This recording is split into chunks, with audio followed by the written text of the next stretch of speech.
आलीस, मला 7 जन्मासाठी मागून आलीस.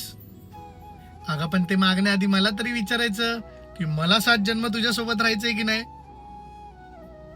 हा जोक स्टेटसला ठेवण्याची किंवा बायको समोर मारण्याची वेळ आली आहे. म्हणजेच वटपौर्णिमा.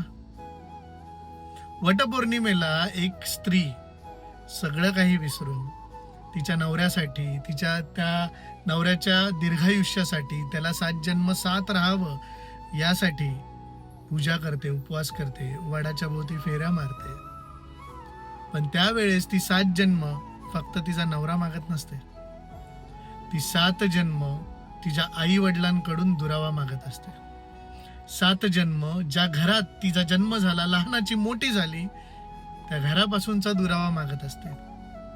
7 जन्म मासिक पाळी मागत असते.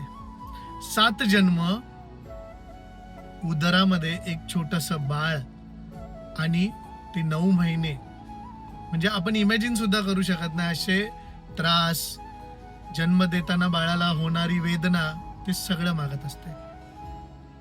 7 जन्म कामावरून येऊन कामावर जायच्या आधी जेवण बनवणं, भांडी घासणं, कपडे धुणं, हे सगळं मागत असते.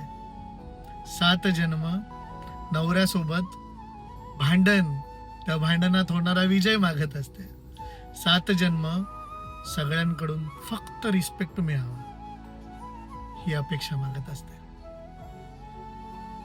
त्यामुळे 7 जन्म मला मागण्याआधी विचारायचं, हा जोक पाठवण्यापेक्षा हा व्हिडिओ तिला पाठवा आणि तिला सांगा की 7 जन्म तू मागण्याआधी मी तुला मागितलंय.